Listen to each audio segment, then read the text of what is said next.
think your story and journey matches mine in so many ways. Do you think? 100%. Okay. Because every time something significant happens, Jazz is there.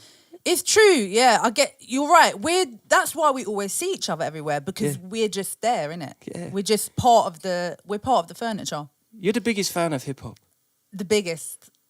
Talk to him about your love for the cultures and love for the all corners of the. Do you know, it's funny because I don't feel that way, and I have to remind myself you don't have to be a hip hop nerd to be a big hip hop fan, because sometimes I feel like my knowledge doesn't match my passion, and I think maybe it's the same for a lot of people. I guess in some interviews where you feel a bit imposter syndrome because you're like, oh, I haven't heard that classic album, or like I can't recite all these facts. But like, I suppose when you're growing up in that age where there wasn't that much like access to music, you do end up focusing maybe on less acts.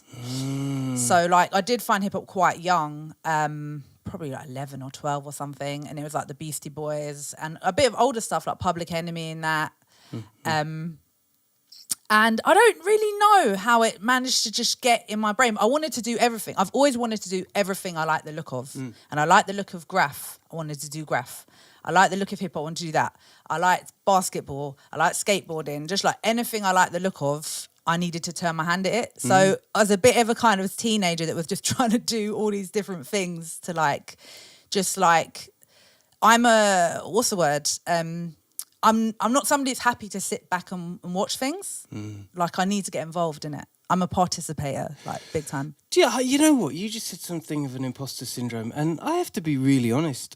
I'm kind of with you. I feel like often some of those biggest albums that our peers often go, what, you haven't heard that? It's like, I don't need to buy the record. I heard it 1 trillion times when I went to every single club night ever. Yeah. Yeah, and that's the other thing, is that I'll forget the names of things and stuff. Yeah, me too. And then like I'll hear it and be like, oh yeah, of course I know that.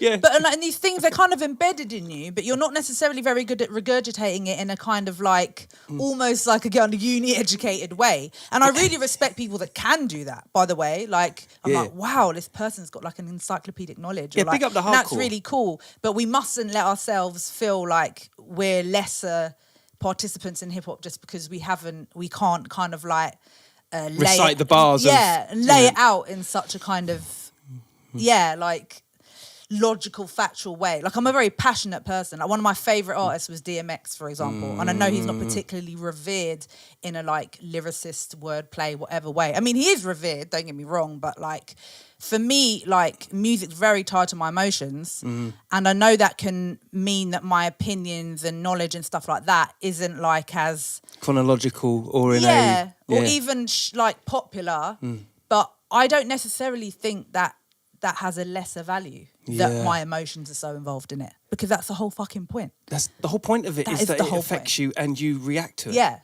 So like, you can all be very cool and know everything, but like, how much did it make you feel? Like, not that I'm trying to take it away from anyone else, but yeah, the fact that like, I can't explain how DMX made me feel. Like, when I listened to DMX, I felt like I wasn't alone in how alone I felt.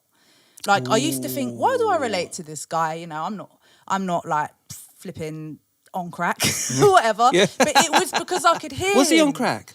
Yeah, I think so. Yeah. Oh shit! I think he had there was a stint. I don't think he was towards the end.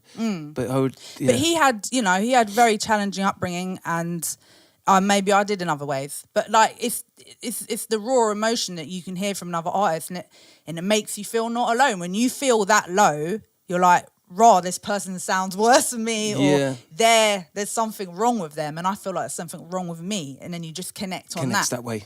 And sometimes that can mean more than, wow, that bar was sick, or you know what I mean? Even though obviously, as you know me, I'm someone that likes lyricism and wordplay. Yeah, I don't really hold it above that in a way, but I mean, it's a mixture. It's a means to. Hip hop is like it's more than the new norm now. It's so integrated. It's intrinsic. There's transfer in society that's moved into grime and drill, and the slang, the lingo, all of that is part of our DNA. You're what you're saying, and I'm kind of with it. because I feel it and I've interpreted it. You interpret it your own way. Yeah. But it's in your society. It's in your social bubble. It's like if your mate is spinning hip hop, then you're going to be in hip hop.